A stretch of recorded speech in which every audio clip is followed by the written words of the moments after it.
വണക്കം മക്കളെ, ഇവളിങ്ങനെ പോസരാത്ത ആളാണ്. എന്ത് പറ്റിയെന്നാവോ ആൾക്ക്? എല്ലാവരും കല്യാണത്തിനോണ്ട് തിരക്കലാണ്. ഞാനാണെങ്കിപ്പോൾ നീക്കണേ ഉള്ളൂ. എന്തായാലും ഒരു പരിപാടിക്ക് പോകുമ്പോൾ നമ്മളെ വണ്ടി എന്തായാലും സെറ്റപ്പ് ആക്കിയിട്ട് നമ്മൾ പോകുള്ളൂ. വീട്ടിൽ തന്നെ ഈ മെയിൻ സർവീസർ ഞാനാണ്. ഏട്ടൻ്റെ പ്രൊഡക്റ്റാണ് പറഞ്ഞിട്ട് കാര്യമില്ല, ഭയങ്കര ചാടേ. അങ്ങനെ വീട്ടുകാരെല്ലാവരും ഇവിടുന്ന് എസ്കേപ്പായി. ഏകദേശം പിന്നെ ഇന്ത്യ കസിൻ്റെ പരിപാടി കഴിഞ്ഞപ്പോൾ ഏകദേശം പിന്നെ നൈറ്റ് ആയിട്ട് എത്താൻ കുറച്ച് നേരം വൈകിയോടുകൂടി ചെറുതായിട്ട് കല്യാണം ഒന്ന് കഴിഞ്ഞു പോയി. മുഹൂർത്തം കഴിഞ്ഞിട്ട് താലികെട്ട് കഴിഞ്ഞിട്ട് ഞങ്ങളവിടെ എത്തണം. ചെക്കൻ്റെ വയലിലൊക്കെ ചെറുതായിട്ടൊന്ന് കേട്ടും ചെയ്തു. നൈറ്റിൻ്റെ കുറച്ച് കലാപരിപാടികൾ വീഡിയോ കാണാനും. ഈ കളിക്കണ എൻ്റെ അച്ഛൻ്റെ അനിയനാണ്. പിന്നെ എന്തായാലും ലേറ്റ് ആക്കണ്ടെന്ന് കരുതിയിട്ട് നേരെ ഫുഡ് കഴിക്കാൻ പോയി.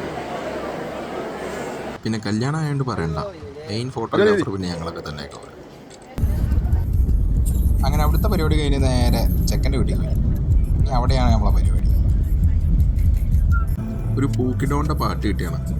പിന്നെ അപ്പോൾ അതായി ഫുള്ള് വണ്ടികൾ.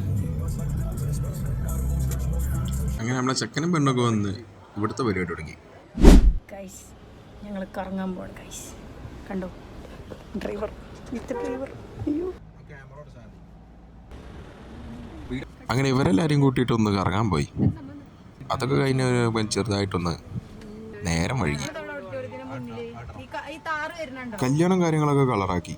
ഏകദേശം അതിനപ്പം തന്നെ ടൈമായി. അപ്പോൾ ഒക്കെ ബൈ, പിന്നെ കാണാം.